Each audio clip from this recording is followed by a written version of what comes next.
On the night of their engagement party, under the dazzling lights of the grand banquet hall, the world watched Sunny stand beside Hugo, the man she was supposed to marry, while cameras clicked and whispers filled the air. She wore a graceful smile, her expression calm and composed, but her heart was already starting to crumble. Then Miriam appeared elegant and striking in a white mermaid gown, looking every bit the star she always craved to be. Her entrance stole the attention of the media, their lenses instantly turning away from Sunny and Hugo to focus on the glamorous celebrity. She approached slowly, with practiced poise, and said sweetly, "Sister, I'll leave my brother Hugo in your care now." Her words dripped with irony, for everyone in the room knew that Miriam, Sunny's stepsister, was Hugo's unforgettable first love. Sunny smiled politely, but in that moment, she felt more like a spectator than a bride-to-be. Hugo, standing beside her, couldn't tear his eyes off Miriam. Then came another guest who stole the room's energy, Ricardo. He walked in with that signature blend of confidence and mischief. The boy she had left years ago under a snow-covered tree now returned as a man. The past surged forward. In college, she had ended things with Ricardo, and Miriam had gone overseas with him to study, supposedly closing the chapter on that tangled mess. But fate had a cruel sense of humor. Miriam, never one to miss a performance, quickly shifted her attention from Hugo to Ricardo, hooking her arm through his and saying playfully, "That tie matches my dress." The cameras turned again. Whispers buzzed. The color of Ricardo's tie really did match her gown, fueling speculation. But Ricardo didn't play along. With a smirk, he said, "My assistant picked this tie. You and I? Just classmates." Then, in one swift motion, he pulled off the tie and tossed it away. That night, headlines screamed, "Ricardo and Miriam match, Ricardo clears the air." Hugo, meanwhile, had his own performance. He wrapped an arm around Sunny's waist, smiled for the cameras, and declared, "Brother, Sunny will soon be your sister-in-law." "I think that's introduction enough." Ricardo's gaze flicked to the engagement ring on her finger. With his usual devil-may-care smirk, he replied, "It's just an engagement. Even marriages can end in divorce. Why are you in such a rush to claim ownership, brother?" Then his eyes returned to Miriam. Though he smiled, his words slapped like cold water. The air in the room thickened with awkwardness, but the party pressed on. Later that night, Miriam drank herself into unconsciousness. Hugo, acting like a caring gentleman, offered to take her to a hotel to rest. "You go home first," he told Sunny, already helping Miriam into the car. Sunny, ever the composed woman, nodded and said, "All right." She stood alone, her heels clicking softly on the marble as she watched the car disappear into the night. That's when a warm jacket draped over her shoulders. She turned, and there he was, Ricardo. The same intense eyes, the same quiet storm, the same man who once begged her not to leave him. "Do you regret choosing him?" he asked, his voice low. She wanted to answer, to explain, but all she could say was, "If you're not here to mock me, take me home." He said nothing more. Just opened the door and they drove. The engine hummed, and from the speakers, a song began to play. Summer faces spring, autumn faces winter. The drum of dusk meets the bell of dawn. She froze. That song. The one he used to sing to her. The one he'd sung when he confessed his love in their freshman year of college. He had stood in the middle of the campus square in a white shirt, singing "Ballad of the Clear Sky," walking toward her as if the whole world faded. Her heart had pounded so hard, she thought it would burst. Now, years later, the melody wrapped around her like a ghost. Then her phone rang. Her mother's voice exploded through the line. "Sunny Lou, didn't I tell you to stop bothering Miriam? She just called me crying, said you stole her boyfriend." Sunny closed her eyes, letting the words sting before they settled like ash. It was always like this. No matter what happened, she was the one at fault. Miriam was always the victim. Hugo was always the confused man torn between two sisters. And she was always the one who needed to apologize. The one who had to make room. But something inside her shifted. Maybe it was the cold, or maybe it was Ricardo's presence beside her. She turned to look at him. He wasn't saying anything, just driving. Calm, steady. He looked different now, more mature, sharper, but still carried the same fire that used to make her feel alive. A million memories flashed through her mind. Their late-night walks. Their fights. That winter night when she had broken his heart and walked away, thinking she was choosing her future over love.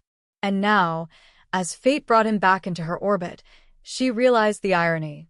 She had been abandoned by the very man she chose over Ricardo. "Life's funny," she whispered. Ricardo glanced at her. "What's funny?" "That I ended up right where I started," she said. He smirked. No. "You're not where you started. This time, you're with someone who knows your worth."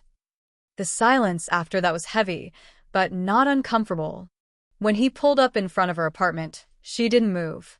She sat still, her hand on the door handle, staring at the darkened street. "Do you want to come in?" she asked, the words surprising even herself. Ricardo turned off the engine, his eyes searching hers. "Are you sure?" She nodded. "I'm tired of being the good girl. Just for tonight. I don't want to be alone." He leaned in, his voice warm and unhurried. "You won't be." And as she led him upstairs, her phone buzzed again. Another message from Hugo. 3 a.m. "Let's cancel the wedding. I still can't forget your sister." She stared at the screen for a moment before placing the phone face down. She didn't reply. She didn't need to. Not anymore. Her mother's voice screeched through the phone like a blade against glass. "You're already engaged. Why are you still doing these disgraceful things? Don't you feel ashamed? Old man, you have stopped talking to me because of this." From now on, Sunny ended the call before her mother could finish. Her fingers trembled slightly as she stared out the window, watching the city blur through tears she didn't realize were falling. Ever since her father died, she had tried so hard to be the good daughter, watching her mother struggle alone, sacrificing her own desires so her mother could be happy. When her mother remarried Miriam's father, Sunny had bent over backward to please her new stepfamily, smiling, obedient, careful. But at some point, her mother's love had shifted into a weapon, something sharp and cold, used to manipulate her into submission. The car came to a halt. She glanced around, ready to leave, but this wasn't her apartment. Before she could question it, Ricardo pulled her toward him in one swift motion. She landed on his lap, surrounded by the faint scent of sandalwood that clung to his body, a smell she knew too well. Her instincts told her to pull away, but his arms wrapped around her with quiet force. "I'm sorry." "Did I cause you trouble?" His voice was low and husky, touched with guilt, but she couldn't tell if it was real or mocking. Twice in one night, Ricardo had seen her at her lowest. She bit her lip, trying to suppress the flood of humiliation rising in her chest, but the tears came anyway. Ricardo's gaze darkened. He cupped the back of her neck and kissed her. That familiar scent, that warmth so much like the boy he used to be, washed over her in a dizzying wave. 6 years ago, whenever she cried, he would pull her close and kiss her until she couldn't breathe, until she couldn't cry anymore. His kiss now was deeper, more intense, filled with a quiet desperation and undeniable possessiveness. She let out a soft whimper, and finally he pulled back, his forehead against hers. "Crying won't fix anything," he murmured, his voice laced with restrained fire.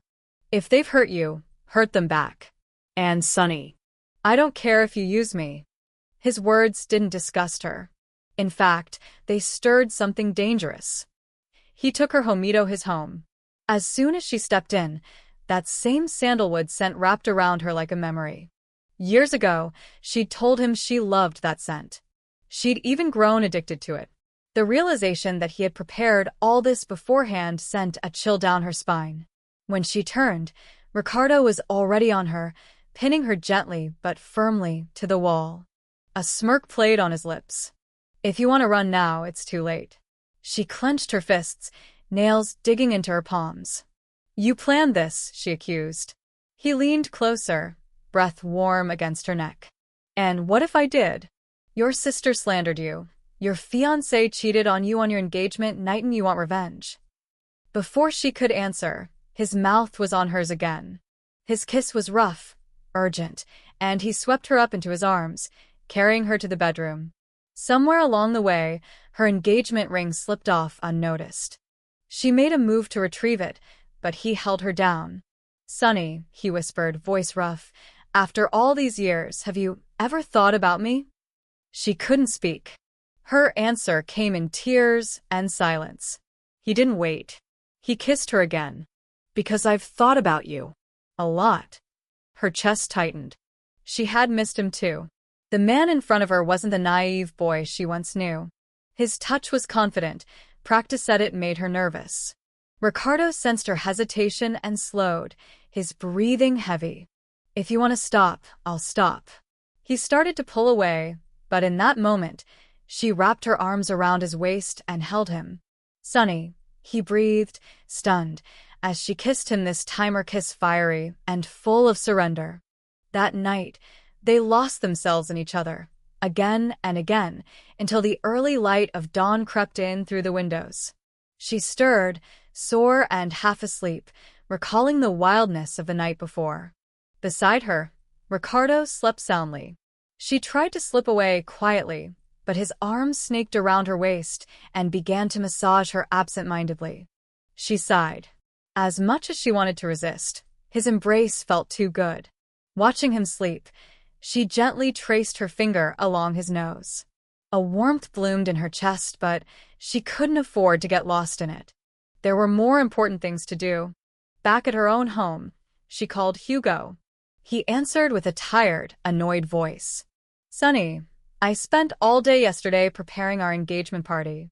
Don't you know how exhausting that was? Why are you calling so early?"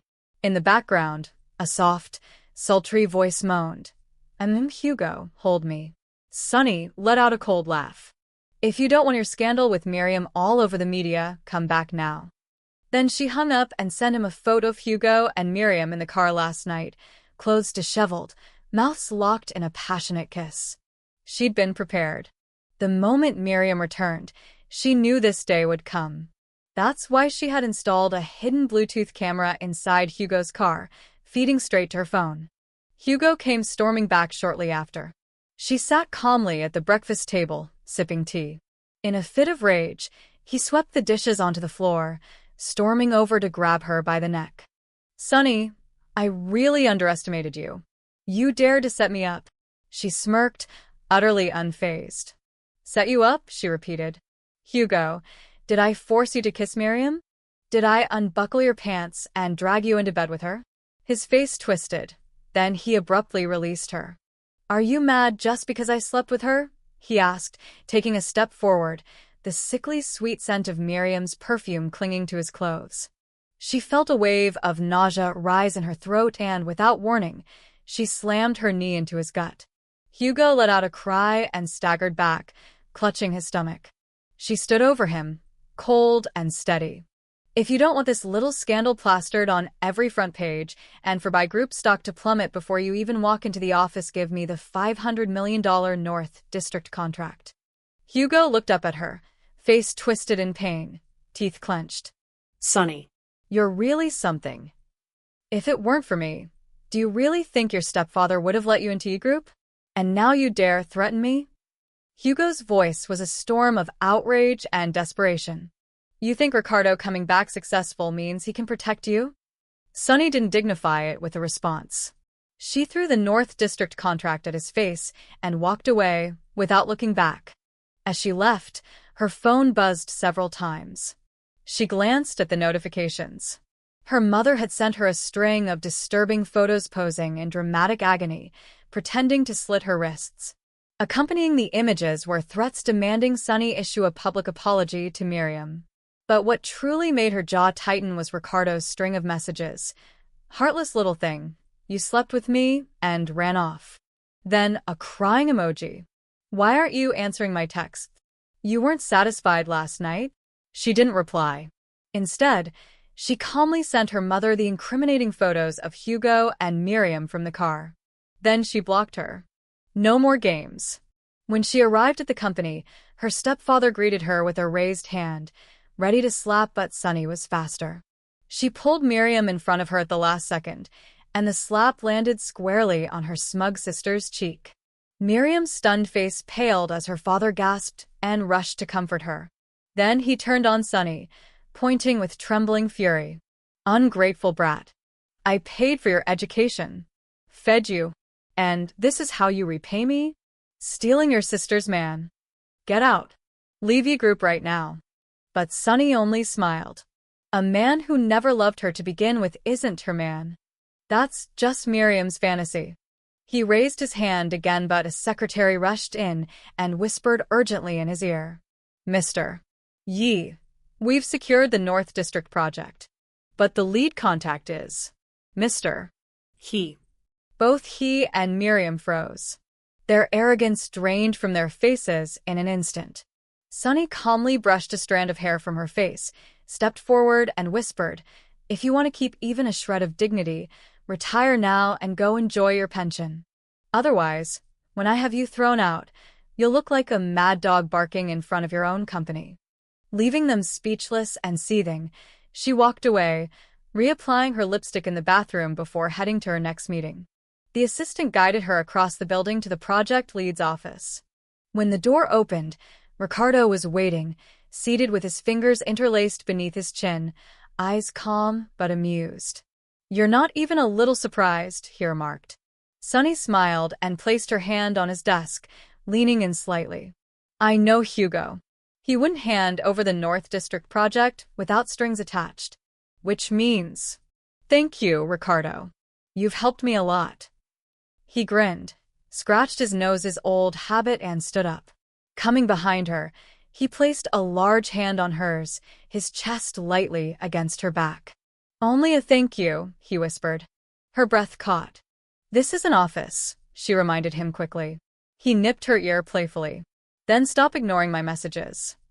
Later that evening, after a long day of meetings and dinner, Ricardo offered to take her somewhere. She was exhausted and fell asleep in his car. When she woke, she realized they were walking down a tree-lined path at the university, the exact place where she had once broken his heart. Under the glow of a lamppost, Ricardo finally asked the question that had been weighing on him for years. "Sunny, why? You told me you didn't love me. That wasn't true, was it?" Memories came rushing back. In high school, Ricardo was a rebellious kid always getting into fights, while Hugo was the model student, adopted son of the He family, smart, polite, clean-cut. Sunny, who had grown up insecure and always feeling like she wasn't enough, had been drawn to someone like Hugo.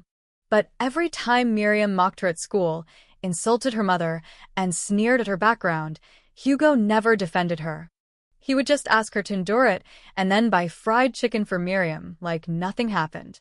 Ricardo, on the other hand, had found out what was happening. He and a few classmates had ambushed Miriam after school, not to hurt her, but to give Sunny a chance to stand up for herself. He had pulled her aside and said, "Go ahead. Take it out on her." That was the first time Sunny had ever felt what it was like to fight back. While her mother always demanded she endure, and Hugo only ever asked for patience, only Ricardo had protected her fiercely, irrationally, and with all his heart. He had even followed her to the same university. When he sang that song Sunset Light, facing a clear sky, it broke down every wall around her heart. She gave him everything. But during her third year, her beloved grandmother was diagnosed with cancer. Her mother couldn't afford treatment. Around the same time, Ricardo's parents died in a car accident. Hugo inherited everything from the He family. Then Miriam came to her with a deal. Ricardo had declined an overseas opportunity for Sunny's sake. If Sunny broke up with him, Miriam would cover all of her grandmother's medical costs and hire the best specialists. Sunny agreed. Her grandmother died half a year after surgery. Miriam then had her father send her abroad, and neither of them contacted Sunny again. Hugo, resentful of Miriam's affection for Ricardo and his parents' favoritism, turned his anger towards Sunny. Knowing her financial weakness, he crushed her stepfather's business. Her mother knelt before her and slashed her wrists to force Sunny into accepting Hugo's proposal. When Sunny finished recounting everything, Ricardo pulled her into a tight embrace. His voice trembled. I'm sorry. This is all my fault. I came back too late. Silent tears soaked through his shirt. Back in the room, filled with sandalwood and shadows, Ricardo moved closer, staring at her until she finally looked up. Their eyes locked, and the world faded. Sunny, he said softly, cancel the engagement. Come back to me. She swallowed hard. Back then. You and Miriam, you two went overseas together, didn't you? Ricardo's voice deepened, his tone firm. We were never together. You're the only woman I've ever had. Sunny, you owe me for 6 years of emptiness. Just those words made her face flush down to her neck, snapping the last thread of restraint in her mind. 6 years of bottled-up longing and suppressed heartbreak erupted into one fierce, desperate embrace. He pulled her close, arms firm around her waist, and his deep voice trembled with yearning. Sunny, I've missed you so much. I'm losing my mind. At 3 a.m., her phone buzzed. Hugo's voice on the other end was cold. Sunny, let's postpone the wedding a few days. She answered with a quiet, Maybe her docile tone triggered his guilt, because he quickly added, Don't do anything reckless. I just can't stop thinking about your sister. Another soft escaped her lips. Finally, he sensed something off. Where are you? What are you doing? Before she could respond, Ricardo snatched the phone, his tone seductive and defiant. She's in a bad mood. I'm comforting her. His breath was hot against her neck as he added, It's late, big brother. Better not disturb us. And then, as he pressed kisses along her skin, his voice dipped lower. We're very busy right now. With that, he ended the call. His lips hovered near her ear, teasing and warm. Call me, baby. I want to hear it from you. She kept her eyes shut tight, clenched her teeth, resisting the desire boiling inside her. She let him touch her, tempt her, but said nothing. She couldn't say the words. Not yet. On paper, she was still Hugo's fiancée. She couldn't betray herself again, the way she did 6 years ago. The North District project was progressing smoothly, and Yi Group was now drawing attention from major firms eager to collaborate. Through multiple deals and flawless execution, Sunny had proven herself, and more than that, she had transformed the corporate atmosphere. The days of her stepfather's outdated thinking were numbered. The contrast between his incompetence and her sharp leadership had become glaring. He had always been inept. If he hadn't been, he wouldn't have needed Hugo's help back then to keep the company afloat. Now, without leaning on anyone, she'd risen through her own strength, replacing key executives with her own trusted people. Eventually, in a formal board meeting, her stepfather was voted out. Officially, Yi Group would now be led by Sunny and rebranded as He Group. When Hugo came storming into her office, his expression was dark with disbelief. You've improved your skills, you think that's enough to escape my control? Sunny looked at him calmly. You were the one who forced this engagement. I simply went along. He grabbed her shoulders, his composure crumbling. So you agreed to marry me just to steal Yi Group? Was it all a setup from the start? His voice cracked. Ricardo abandoned you. I stayed by your side all these years. Didn't you like me since high school? Sunny let out a short, joyless laugh. Hugo, from the beginning, you used me to get revenge on Ricardo. You manipulated me, and I used your influence to anchor myself in Yi Group. You knew how Miriam treated me growing up. You knew what she did on our engagement night. And you still went to her. And now you want to talk to me about sincerity? She pushed him off and sank into her chair, trying to keep her tone steady. For the sake of the company and current projects, we'll keep pretending we're engaged for a few more days. Once those deals are done, we part ways. Go chase your great love. Hugo stood there frozen, then gave a bitter smile. You were with Ricardo last night, weren't you? She turned, sharp and unbothered. Yes. If you can go back to your unforgettable love, why can't I visit my favorite lipstick brand? Whatever sincerity you want, I've already given it to him. Just thinking about Ricardo sent a wave of restless emotion crashing through her chest. She didn't want to look at Hugo a moment longer. The day her stepfather was officially ousted, Miriam called. "Mom's not feeling well. You should come see the Yi family," she said, sounding almost polite. Sunny went. When her mother saw her, she collapsed on the floor, clutching her legs and sobbing. "Ungrateful child. If I hadn't begged Miriam to call you, I wouldn't even see you again." Sunny had heard it all before. She crouched down and asked flatly, "What do you want? Say it." Her mother wiped away fake tears and glanced at her husband, puffing on a cigar nearby. "Sunny, give the company back to the Yi family. Or at least hand over 50% of the shares to Miriam." Sunny stared at her stepsister, who didn't even bother to feign interest, and laughed coldly. "And why, exactly?" she asked. "When Yi Group was collapsing, I was the one who rebuilt it. Why should they enjoy the fruits of my labor?" She stood and pointed at Miriam. "Where were you when she bullied me as a child? When she seduced my fiancé the night before our wedding? You want to be the great savior? Then go save your real daughter." Her mother's hand slapped her across the face with all her strength. Her head whipped sideways, ears ringing, mouth filled with blood. "I gave you life and raised you. How dare you turn against me?" her mother shrieked. Sunny took a slow, shaky breath, her cheek burning. Yes. "You gave me life. And raised me. That's a bond we can't break. So I'll give you two choices. Come with me now, and I'll make sure you live the rest of your life comfortably, or wait until the Yi family kicks you out and call me then. I'll pick you up. But outside of that, don't contact me again." She turned to leave. Her mother began slapping herself behind her, howling. But Sunny kept walking. She told herself not to soften. Giving in only led to greater demands. Everything she had done was to break free of the Yi family. Her mother? She had chosen her path willing to sink in the mud and rot alongside the people who ruined her. That was her destiny. Sunny walked faster, then ran, out of the estate. She stumbled forward and collided straight into a solid chest. Looking up, she found herself face to face with Ricardo.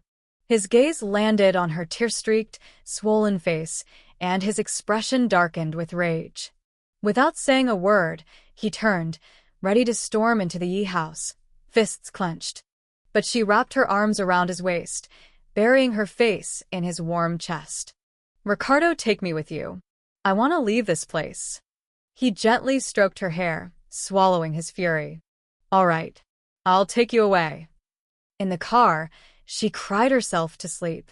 When she finally opened her eyes, Ricardo was watching her from the driver's seat, the engine silent.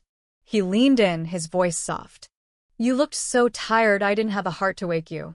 His warm hand cupped her cheek, rubbing it gently. "Does it still hurt?" The memory of what happened at the Yi house surged back, and her heart twisted. Without speaking, she reached out, wrapped her arms around his neck, and pressed her face against the familiar scent of sandalwood clinging to his skin. "If you kiss me, it'll stop hurting," she whispered. He chuckled and pulled down the visor. His lips traced a slow path from her cheek to the corner of her mouth, then lower, down her neck. He reclined the seat, and the only sounds in the car were their ragged breaths. "Sunny," he murmured, his hand caressing her waist, "if I hadn't come back, would you really have married my brother?" His touch was gentle, but his voice carried a quiet threat, like he'd break if she said yes. She placed her hands on his chest and looked at him steady, firm. No. Everything was under control. "I knew you'd come back. But I didn't expect you to come back with such heat, not for revenge, but to pour your love on me." She smiled faintly. "Ricardo, that night, it wasn't you who seduced me. I was the one who set the trap. I missed you, too." The weight of years spilled out in that moment, flowing between them like a dam finally broken. When she woke the next morning, Ricardo was gone. A homemade breakfast waited for her on the table, and as she ate, she glanced at her phone. Trending topics flashed across the screen with a red, hot icon. Breaking: actress Miriam is pregnant. Before she could open the article, Hugo called. "Sunny, did you really have to go that far?" What do you gain by ruining Miriam? Her appetite vanished. She wanted to stab her fork through the phone. Hugo, you're the one who made this mess. Why the hell are you blaming me? Is your brain made of lead? She hung up and smacked her forehead. Back in high school, she'd been foolish enough to fall for him. What a joke. The news cycle was relentless. All day long, images of Miriam at a private hospital for prenatal care flooded the media. Though the man beside her wore a hat and mask, the reporters were quick to identify him. By evening, more trending hashtags appeared. Ricardo is trash Miriam. Yes, it's his child. The comments were brutal. He slept with my goddess and won't take responsibility. Scumbag. Poor Miriam, my sweet angel. Under the chaos, Sunny left a simple comment. Don't speak unless you know the whole story. Within minutes, her inbox exploded. Hate messages poured in from Miriam's deranged fans. For the first time, she tasted real cyberbullying. It felt like being torn apart by faceless mobs. Then Ricardo messaged her. Sunny, turn off your phone. Don't look. I'll handle it. And just like that, her mind snapped back to high school when Hugo had once slashed Ricardo's basketball jersey with a blade. Ricardo had shielded her eyes, turned her away, and said, Sunny, us guys are gonna fight. Don't look. I'll handle it. He hadn't changed. Ricardo still bore the pain alone. Hugo hadn't changed either. He messaged again, asking to meet. At the cafe, his anger was gone, replaced with a smug calm. Now that Ricardo's reputation is destroyed, you have no other choice. Marry me. She stared at him. So, all those trending attacks on Ricardo, you orchestrated them? He didn't deny it. As for Miriam, the president's wife can't be some washed-up actress. She's fun, sure. But that title belongs to you. His voice lowered with confidence. I'll give you a respectable life. In return, you stay out of my personal affairs. Do your part, and I'll give you whatever project you want. Sunny couldn't take another word. She picked up the hot coffee and flung it straight into his face. It splashed across his designer suit, dripping down in brown stains. Hugo leapt up, howling. Sunny, you ungrateful bitch. Don't come crawling back to me later. She walked out without looking back. That night, Ricardo did something unexpected. He made his old Weibo account public. Sunset versus Clear Sky, a name she hadn't seen in years. She hadn't even known it existed. But it turned out he had been posting since high school. About 100 posts. Full of photos. Moments only they had shared. Captions like, my brother and I are family, so why does he always mess with me? I've got to protect dumb Sunny, her sister bullies her, just like mine bullies me. Miriam's insane. I told her I have a girlfriend, so why is she still chasing me? Sunny's mad at me. She won't talk. I don't even feel like playing basketball. Damn. To calm her downsing ballad of the clear sky. I love kissing her, and the pinned post his final video vlog before leaving the country. She's gonna be mad for a long time. I'm heading abroad to cool off. Guys gotta focus on their careers first. But me? Ricardo? I'll always belong to Sunny. No one can take me away from her. His voice cracked, eyes red, but he said it all with that same relaxed tone he used when teasing her. The internet erupted. The public was confused, the narrative shifted. Miriam's fans stumbled over themselves. Some began to mock her for trying to ride someone else's fame and failing. Meanwhile, Ricardo's followers soared. Someone even launched a super topic called Clear Sky Couple. Then, surprisingly, Sunny's own account was found and some of Miriam's fans began defending her. The internet erupted with emotion. Okay, I admit I used to judge Ricardo, but now? Please, let the Clear Sky Couple reconcile immediately. I feel so bad for Ricardo.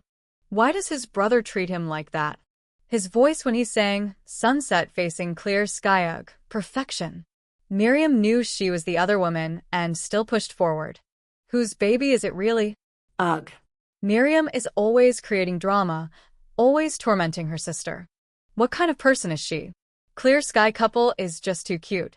Sunny's gorgeous and Ricardo's drop-dead handsome Methuri perfect together. Whoever knocked up Miriam better show himself. Om mani padme hum. The conversation dominated the internet for days. Ricardo's reputation bounced back, stronger than ever. His career wasn't damaged at all. In fact, his company's stock soared. Miriam, on the other hand, vanished from the public eye. Rumors swirled. Either she'd had a miscarriage or secretly left the country to give birth. Hugo stayed in the shadows, but continued to pressure Sunny daily, still clinging to the idea of marrying her. Then came the final blow. After successfully completing the joint project between he group and by group, Sunny made a public announcement she was officially canceling her engagement to Hugo. On top of that, she posted a photo of Hugo kissing Miriam, along with an audio recording. "So you're the one who spread all the slander against Ricardo?" Her voice echoed. "And Miriam? You said she was good enough for fun, but not to be your wife. The title of president's wife is reserved for me, huh?" Hugo's hypocrisy was exposed, and the internet didn't hold back. Netizens tore him apart. The By Group stocks plummeted.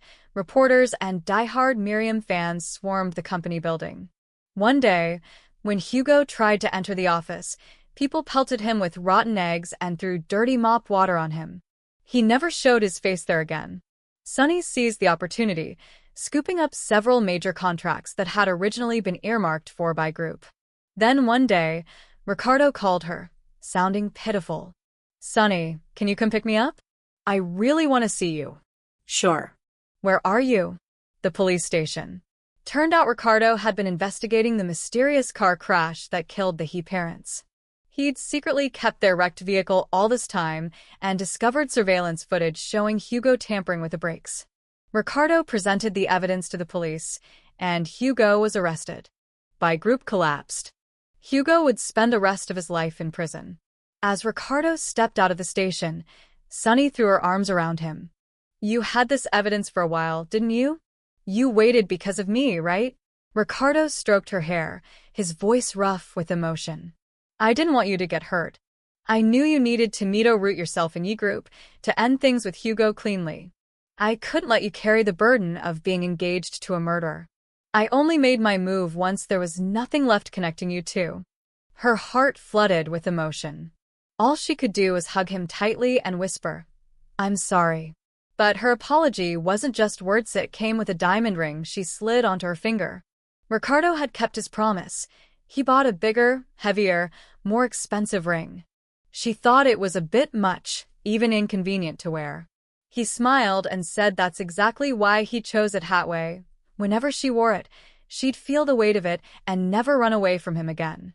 A few days later, Miriam showed up at Sunny's office. She had apparently recovered from her abortion.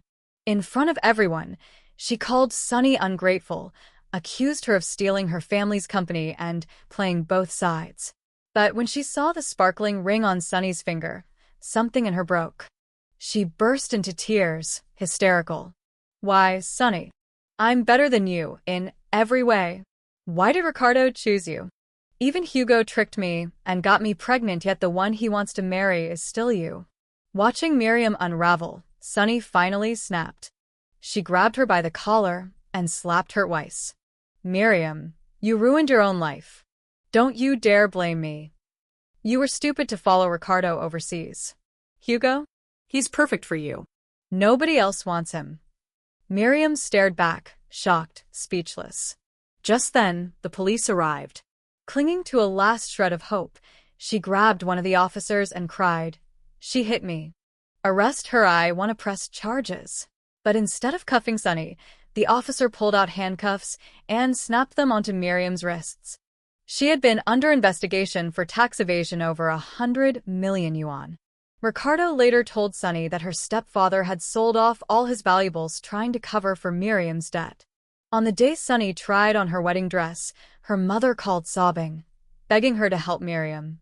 "If you don't help her, your stepfather will divorce me," she wailed. Sunny calmly replied, "That's fine. You can live with me afterward." Her mother screamed that she was heartless and hung up. Sunny turned to Ricardo and shrugged. "See? You can't save someone who's blind in love. You can't wake someone who pretends to sleep." Ricardo stepped forward, eyes locked on her as she stood in her wedding gown. Wrapping his arms around her waist, he whispered, "I'm a fool in love too, but only with you." She laughed, kissed him lightly, and teased, "Then, do you want a reward for being such a fool?" "What kind of reward?" he asked, his voice already amused. She tiptoed up and whispered in his ear, "Baby." Ricardo froze for half a second, then growled, "Sonny, you're really something. How dare you seduce me?" He grabbed her hand. "Let's go home right now. I'll make sure you pay for that."